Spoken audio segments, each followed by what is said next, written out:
안녕하세요. 오늘은 저희는 감사의 이유를 아십니까? 라는 주제로 함께 말씀을 나누고자 합니다. 여러분, 감사하신 일 많아요? 어때요? 요즘에 감사할 일 많습니까? 감사라는 건 사실상 밖에 있지 않아요. 안에 있습니다. 만약에 감사가 밖에 있다면 우리에게 감사란 어쩌면 존재할 수 없을 거예요. 그리고 감사는 정말 메마른 세상 속에서 찾기 힘든 게 감사가 될 거예요. 하지만 다행히도 감사란 우리의 마음 안에 있습니다. 맞죠? 그런데요, 신기한 게 감사에도 유통기한이 있습니다. 제가 유통기한 하니까는 좀 이해가 안 되실 수 있어요. 무슨 감사에 유통기한이 있나.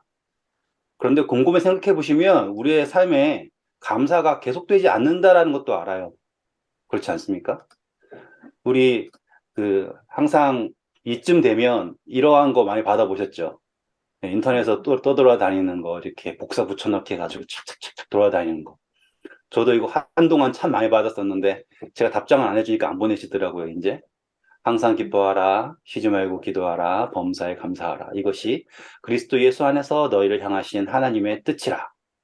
정말 좋은 말이죠. 전 선교할 때 이 성경절을 저의 주제 성경절로 삼고서 선교를 했었어요, 한동안. 그래서 막 교회 이름을 붙여서 비랄브 처치, 나발리 하면 웃어라, 프라따나 기도해라, 완다날루 하면 감사해라, 뭐 이런 식으로 해가지고 하고 다녔어요. 그런데요, 궁금한 게 있었어요. 그게 뭐냐면, 항상 어떻게 기뻐할 수 있을까? 그리고 어떻게 쉬지 않고 기도할 수 있을까? 그리고 어떻게 모든 것에 감사할 수 있을까? 슬프게도 우리는 그게 불가능하다는 걸 알아요. 항상 기쁘세요? 아니죠. 정말 쉬지 않고 기도하세요? 아니라고요. 그리고 모든 것에 감사한다고요? 말은 좋지만 그렇지 않아요. 그러면 과연 우리에게 하나님의 뜻이 이루어지고 있을까? 저는요, 제가 왜 감사하지 못하는가에 대해서 궁금했었어요. 그러다가 누가복음 17장 7절에서 9절을 읽고서 깨달은 게 있었습니다. 읽어주실까요? 너희 중 누구에게 밭을 갈거나 양을 치거나 하는 종이 있어 밭에서 돌아오면 그더러 곧 와 앉아서 먹으라 말할 자가 있느냐? 도리어 그더러 내 먹을 것을 준비하고 띠를 띠고 내가 먹고 마시는 동안에 수종 들고 너는 그 후에 먹고 마시라 하지 않겠느냐? 명한 대로 하였다고 종에게 감사하겠느냐? 네. 저는 이 성경절 읽다가 놀랐어요. 아, 내가 왜 하나님께 감사하지 않는가? 명한 대로 하였다고 종에게 감사하겠느냐? 하나님께 기도할 때 하나님을 종처럼 생각했던가 봐요. 기도는 늘 하거든요. 응답이 있다라는 걸 좋아해요. 하지만 그것에 감사하지 않아요. 그냥 고마운 정도예요. 잘했네. 그 정도죠. 전 이 성경절에서 제가 얼마나 교만한지를 봤어요. 저는 선교를 할 때 상당히 적극적이었고, 그리고 뭐라고 할까요? 잘 나갔어요. 보세요. 이렇게 막 사람들이 저를 무슨 한류 스타처럼 막 사랑해주고 막 저한테 손 한번 잡아보겠다고 다가올 정도로 그렇게 인기가 많은 선교사였습니다. 이러니 선교사 하고 싶겠죠. 전 이때가 너무 좋았어요. 가서 말씀을 전하고 또 사람들이 기뻐하고 또 제가 또 인도 말로 노래를 부르면 와 사람들이 뿅 가요. 인도 사람 노래 잘 못하거든요. 그래가지고 노래 한번 해주면 사람들이 막 난리 쳐요. 그래서 저는 또 그게 좋다고 막 끝도 없이 이제 선교에 빠져서 선교를 했죠. 그리고 저는 선교를 할 때 선교를 정말 도착하는 날부터 떠나는 날까지 선교를 했어요. 그리고 그걸 저한테 자부심처럼 여겼습니다. 그러다가 이제 인도에서 이 관광 비자로 와가지고는 활동하는 거에 대해서 법적으로 금지를 하게 되었어요. 그게 왜 그러냐면 한 한국 선교사 분들이 힌두교 사원에 가가지고는 이상한 짓을 하신 거예요. 그래가지고는 제가 있던 곳에서 참 안 좋은 일이 많았단 말이에요. 그래서 제가 계속 관광 비자로 가가지고는 3개월씩 있다 보니까 이제 더 이상 관광 비자가 안 나온다 그래가지고 아는 지인분을 통하여서 이 비즈니스 비자를 받고 선교를 갔어요. 또 이번에 갔을 때 1년짜리를 받았지만 또 6개월 이상 있으면 여기 보시는 대로 소득증명부터 주거증명 뭐 이런 것들 다 제출을 해야 되는 거예요. 그래서 정말로 지혜롭게 딱 6개월까지만 하고 나오자 하고서는 간 거예요. 그리고 도착한 날부터 떠나는 그날까지 전도를 했습니다. 그리고 하나님께서 저에게 큰 축복을 주셔서 500명이 넘는 사람들에게 침례를 줬어요. 정말 좋았거든요. 정말 가는 곳마다 승리하는 것 같았고 모든 게 다 아름다웠어요. 그리고 이제 떠나는 날 마지막으로 인사를 하고 저는 그날 밤 비행기를 타고 떠날 계획이었습니다. 그리고 이제 한국에 돌아가면 또 저희 모교에서 선교 보고를 하고 즐거운 시간을 보낼 계획에 이제 들떠서 공항에 갔어요. 그런데 공항에 도착하고서는 이제 이미그레이션을 딱 지나가는데 저한테 너 비자 날짜가 초과되었다라는 거예요. 그러니까 비자 날짜가 왜 초과되었냐? 나는 딱 지금 1년짜리 비자가 왔고 지금 6개월 되기 전에 나가는데 뭐가 문제냐? 라고 하니까 너가 지금 6개월하고 이틀이 더 있었다라는 거예요. 왜 그러냐라고 했더니만은 31일 있잖아요. 31일. 저는 그 31일을 잘못 세고서는 그냥 개월수만 한 거예요. 그래가지고는 이틀이 초과가 되었던 거죠. 그러니까 이제 이미그레이션에서는 너가 6개월을 초과했기 때문에 여기에 나와 있는 서류를 제출하지 않으면 못 나간다라는 거예요. 근데 저는 이런 서류들이 없잖아요. 그러니까 제가 막 당황을 하니까 거기에서는 이제 제가 딱 봐도 사업하게 생기지 않았잖아요. 그리고 하는 행동이 이제 선교사 같았나 봐요. 그래서 저를 이제 잡고서는 너 선교사지 하면서 막 저를 책문하는 거예요. 참 부끄럽게도 저는 그때 와, 저는 아니에요 라고 했어요. 선교사가 아니에요. 전 여기에 비즈니스를 하러 왔습니다. 무슨 비즈니스냐, 뭐 책을 팔러 왔다는 둥, 뭐 말도 안 되는 거짓말 했어요. 이제 그러더니 이제 거기에 있던 사람이 아무튼 간에 일주일 후까지 여기에 나와 있는 서류를 제출하지 않으면 너는 이제 강제 추방이 될 거다. 이렇게 얘기를 한 거예요. 이제 인도 분들이 되게 권위적이거든요. 친절하지 않아요. 막 저를 막 하대하면서 대하는데 너무너무 힘들었어요. 그리고서 이제 공항에서 쫓겨나듯이 나왔습니다. 비행기는 없어졌고요. 그리고서 저는 이제 제 도와주는 동료 목사님한테 어떻게 하냐고 하면서 저가 이제 더 이상 인도에 못 오게 됐다면서 막 울면서 얘기를 했어요. 너무 긴 이야기지만 그 목사님께서는 빨리 한번 방법을 찾아보자. 그런데 이 서류들을 며칠 안에 준비한다는 게 불가능했어요. 근데 다행히 저희 그 연합회장 목사님께서 나타나셔서 저를 도와주시겠다고 하는 거예요. 감사했죠. 그런데 감사할 수가 없어요. 왜냐하면 분명히 시간이 촉박하니까. 그리고서는 그 목사님이 저를 데리고서는 제 연합회 사무실로 갔습니다. 그리고 사무실 가가지고는 자, 무슨 서류가 필요하냐 말해봐라. 그런 거예요. 그래서 제가 어긴 걸 쫙 말씀드렸죠. 방법이 없잖아요. 그랬더니 이제 목사님께 하시는 말씀이 자, 너가 보니까 지금 가짜로 여기에 비즈니스 비자로 왔는데 근거를 만들어야 되니까 우리 여기 학교에 교환 선생님으로 왔다고 하자. 이렇게 하신 거예요. 그래서 그러면 제가 근로 계약서가 있어야 되는데 그건 어떻게 합니까? 그랬더니만 책상 서랍에서 그 계약서를 딱 꺼내시는 거예요. 이게 뭡니까? 라고 하니까 이제 며칠 있다가 새로 선생님을 채용을 하려고 서류를 준비해 놨는데 여기에다 이름만 쓰고 사인만 하면 된다는 거예요. 그리고 너무너무 신기하잖아요. 그래서 사인을 했어요. 그런데 목사님, 저 지금 이 학교 정관이랑 여러 가지가 필요한데 그거 어떻게 할까요? 하니까 목사님이 한번 찾아보겠다는 거예요. 근데 그 회사 정관 보면 한 이 정도 두께가 돼요. 몇백 페이지 됩니다. 근데 그걸 어떻게 구할까요? 근데 그 학교가 지금 200km인가 멀리 떨어져 있는 학교에서 제가 그걸 어떻게 가져옵니까? 라고 했어요. 그랬더니 목사님이 막 책상을 뒤지시는데 정말 신기하게도 그 책장에서요 서류가 뚝 떨어지는데 그게 이 회사 정관인 거예요. 너무너무 신기하게 막 이런저런 것들이 막 채워지기 시작을 하는 거예요. 그리고서는 이제 마지막으로 제 주거 증명, 뭐 소득 증명 등등등등을 막 해야 되는데 목사님이 저보고 그거 빨리 작성하라는 겁니다. 자기는 타이핑을 칠 줄 모르니까. 그래가지고 제가 제 마음대로 막 그걸 열심히 작성을 했어요. 제한 시간이 이제 약 1시간 정도밖에 남지 않은 상황에서요. 그래서 그걸 막 작성을 하고서는 이제 프린터기를 딱 이제 프린터를 눌렀죠. 근데 그 프린터기가 되게 오래된 프린터기였어요. 그러니까 요즘 거 이렇게 쫙 나오잖아요. 그거는 찍찍 찍찍 이런 식으로 했어요. 너무너무 오래 걸리는 거예요. 저는 진짜 그걸 바라보면서 영원이라는 걸 느낄 정도로 막 시간 촉박하죠. 저는 이제 도심을 지나가지고 제가 외국인 등록소에 가서 서류를 제출해야 되는데, 그리고서는 이제 마지막 이 계약서랑 주거증명이 딱 페이지가 나오는 딱 그 순간 아무것도 제 눈앞에 보이지가 않는 거예요. 깜깜해졌어요. 저는 그때 제가 너무 긴장을 해가지고 이렇게 정신을 잃었나 생각을 했어요. 근데 무슨 일이 있었냐면 전기가 나간 거예요. 인도에서 그 당시에 이제 여름에는 항상 피크 타임에는 전기를 끊거든요. 2시간, 3시간 정도를. 근데 정말 마지막 페이지가 탁 나오는 순간 전기가 탁 끊긴 거죠. 정말 놀라웠어요.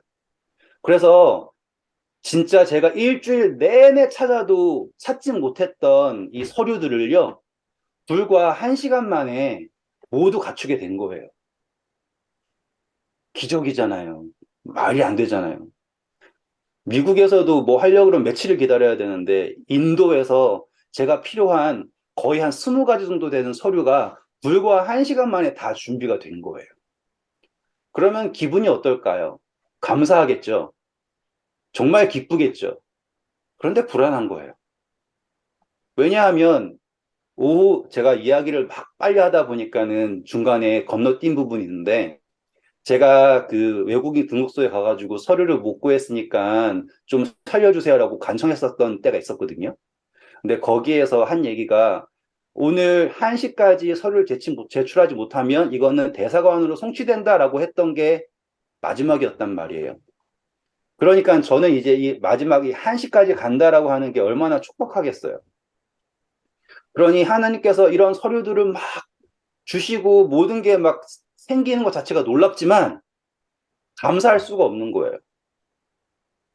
어떤 느낌인지 아시겠죠? 감사할 수가 없어요. 와, 어떡하지, 어떡하지 하고선 조급한 마음에 빨리 갔으면 좋겠는데, 제가 있던 그 연합회 사무실에서 큰 길까지 나가는데 15분이 걸린 거예요. 시간은 촉박하고 이제 더 이상 1시까지 제출해야 되는데 갈 수 있는 게 불가능하다 싶을 정도 차가 막히는 거예요. 그러니까 저는 조급해지니까 막 눈물 나고 막 당황을 하고, 그런데 옆에 있는 이 연합회장 목사님은 괜찮다. 왜 이렇게 당황을 하냐. 괜찮을 거다. 남의 일이라서 그런지 모르겠는데 아주 이렇게 괜찮다, 괜찮다 하시는 거예요.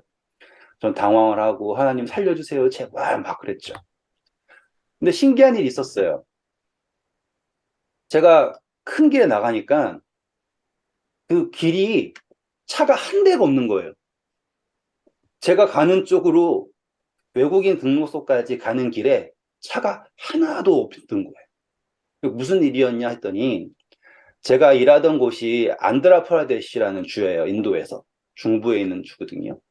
근데 그 당시에 텔랑가나라고 하는 지역하고 안드라프라데시라는 지역이 이렇게 분열이 되려고 하는 시기였어요. 지금은 분열이 됐습니다. 빈부격차가 너무 심해가지고 사람들이 이제 분열을 하자라고 하면서 이렇게 데모를 한 거예요. 그리고 데모를 해가지고 제가 가야 할 곳 반대편을 막아버린 겁니다. 그래서 평소에는 차가 밀려서 도착할 수 없는 길이 이 데모 때문에 도로가 통제가 되는 바람에 평소에 걸리면 20분 걸릴 길을 5분 만에 간 거예요. 그래서 그 5분 만에 가가지고는 그 외국인 등록소에 이제 저의 그 가짜 서류를 제출하고 저는 자유의 몸이 되었죠. 너무 신기한 일이었어요. 하지만 제가 그때 저를 깨달았습니다. 제 자신이 얼마나 초라한지. 하나님께서 모든 것을 제공해 주셨지만 저는 뭘 할 수 없는 사람이라는 걸 알게 된 거예요. 감사를 할 수 없는 사람이라는 걸 알게 된 거예요. 저는 제 모습이 마치 홍해에 막혀서 더 이상 어디로 갈지 몰라 하는 이스라엘 백성 같다라는 느낌이 들었어요. 열 재앙이라고 하는 거는 엄청난 거죠. 그 놀라운 일들을 통하여서 애굽의 종에서 구원해 주셨잖아요. 그런데도 그 사람들이 어떻게 합니까? 감사하지 못하죠. 저는 그것이 우리가 갖고 있는 감사의 유통기한이라고 생각을 합니다. 한번 읽어주실까요? 옛적에 하나님이 애굽 땅 소환들에서 기이한 일을 그들의 조상들의 목전에서 행하셨을 때 그가 바다를 갈라 물을 무더기같이 서게 하시고 그들을 지나가게 하셨으며 낮에는 구름으로 밤에는 불빛으로 인도하셨으며 광야에서 반석을 쪼개시고 매우 깊은 곳에서 나오는 물처럼 흡족하게 마시게 하였으며 또 바위에서 시내를 내사 물이 강같이 흐르게 하셨으나 그들은 계속해서 하나님께 범죄하여 메마른 땅에서 지존자를 배반하였도다. 그들이 그들의 탐욕대로 음식을 구하여 그들의 심중에 하나님을 시험하였으며 그뿐 아니라 하나님을 대적하여 말하기를 하나님이 광야에서 식탁을 베푸실 수 있으랴? 보라, 그가 반석을 쳐서 물을 내시니 시내가 넘쳤으나 그가 능히 떡도 주시며 자기 백성을 위하여 고기도 예비하시랴 하였도다. 그러므로 여호와께서 듣고 노하셨으며 야곱에게 불같이 노하셨고 또한 이스라엘에게 진노가 불타올랐으니 이는 하나님을 믿지 아니하며 그의 구원을 의지하지 아니한 때문이로다. 슬프죠? 이게 제 모습이었어요. 믿는다 얘기하고 하나님께서 응답해 주셨지만 제가 구하는 거 다 응답해 주셨잖아요. 하나님 이 서류 필요합니다. 주셨잖아요. 말도 안 되는 것들 다 해주셨잖아요.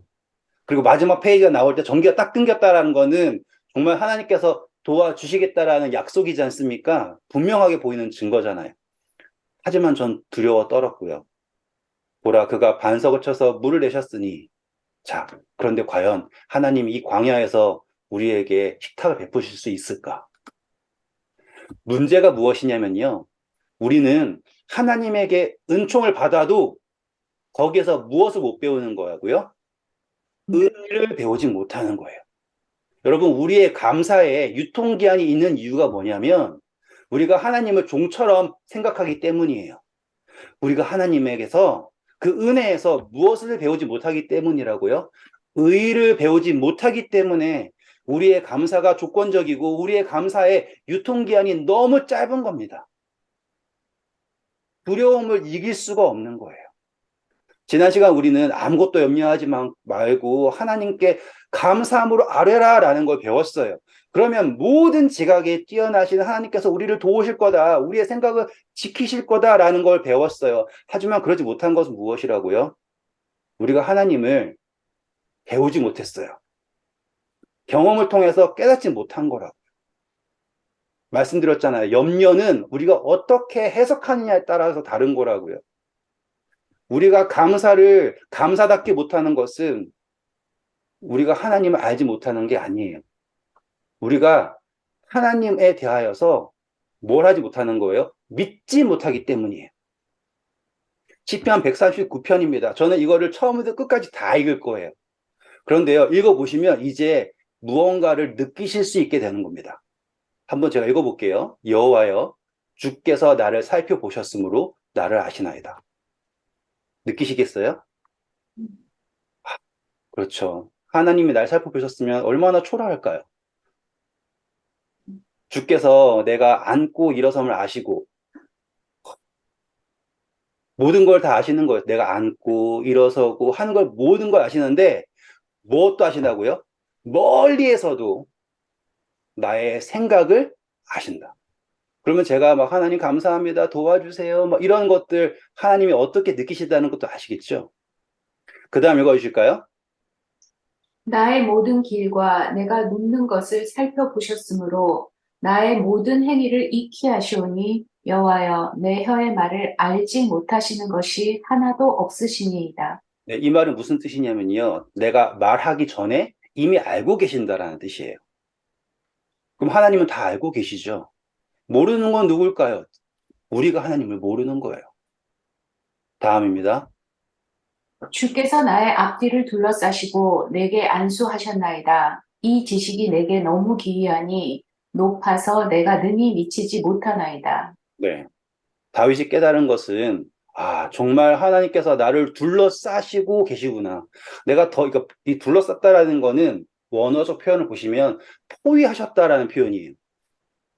정말 하나님이 날 포위하고 계시는구나. 내가 더 이상 어떻게 빠져나갈 수 없을 만큼 나를 지키고 계시구나. 그리고 다윗이 결국에 깨달은 것은, 야, 하나님의 이 지식이 너무 높아서 내가 깨달을 수 없다라는 걸 고백한 거예요. 그 다음입니다. 내가 주의 영을 떠나 어디로 가며 주의 앞에서 어디로 피하리이까? 내가 하늘에 올라갈지라도 거기 계시며 수월에 내 자리를 펼지라도 거기 계시나이다. 내가 새벽 날개를 치며 바다 끝에 가서 거주할지라도 거기서도 주의 손이 나를 인도하시며 주의 오른손이 나를 붙드시리이다. 아, 전 이 성경절 너무 좋아해요. 혹시 그 노래 아세요? 이 시편 139편을 만든 노래가 있어요. 제가 한 소절만 불러볼게요. 내가 줄게 감사함은 아세요, 이 노래? 모르시나요? 꼭 검색해 보세요. 제가 불러볼게요. 날 지으심이 놀라워라. 주의 일이 기이함을 내 영혼이 아나이다.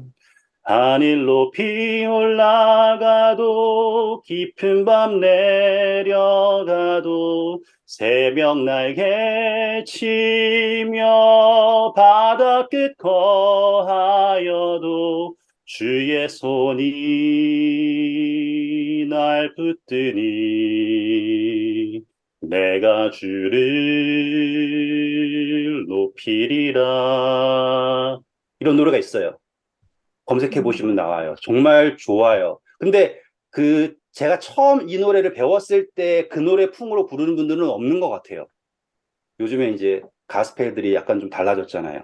근데 저는 이 노래가 좋았던 게 그 첫 소절이 내가 주께 감사함을 이 부분이 너무 좋아요. 그래서 저는 힘들 때마다 이 노래를 부르곤 했어요. 그 감사함이 왜 그러냐면 날 구원하심이 놀랍기 때문에 감사한다라는 게 그 시작이에요. 그리고 여기에 제가 지금 빨간색으로 표시한 게 있잖아요. 우리가 어쩔 때는 하나님을 피해서 숨고 싶을 때가 있죠. 부끄러워서 때도 있고요. 그냥 하나님이 싫을 때도 있잖아요. 그래서 어딘가에 숨어버리고 싶을 때가 있단 말이에요. 그런데 놀랍게도 어딜 가도 하늘에 올라가도 거기에 계시고요. 나락을 찍어가지고 더 이상 희망이 없는 그 순간에도 누가 함께 계시고요. 하나님 함께 계시고요. 다윗은 그 경험을 통하여서 하나님께 감사하게 된 거예요. 우리는 어쩔 땐 내가 막 잘 나가면 감사한다 생각하잖아요. 근데 다윗의 감사는 내가 없던 거 생겨서 혹은 잘 나가게 되어서 건강해져서 감사한 게 아니라 어느 순간에도 거기서 나와 함께 계시는 하나님께 감사한다라는 거. 읽어주실까요?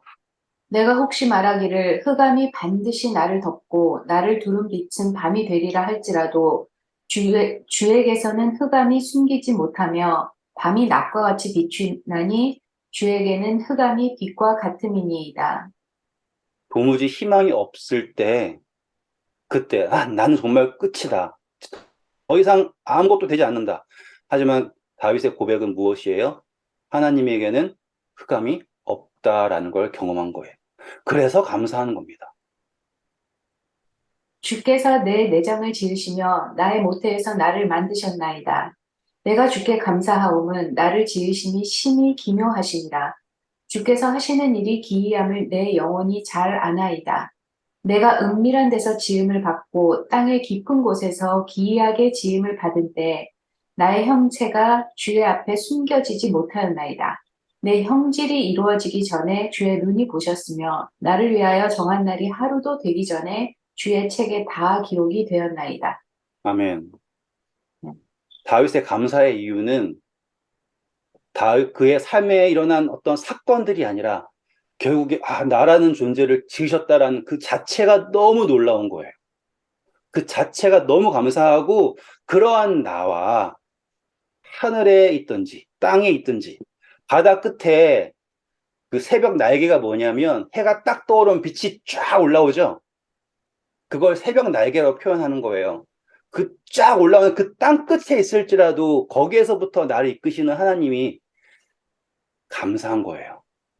조건이 아니라 그분이 나와 함께 하심을 감사한 거.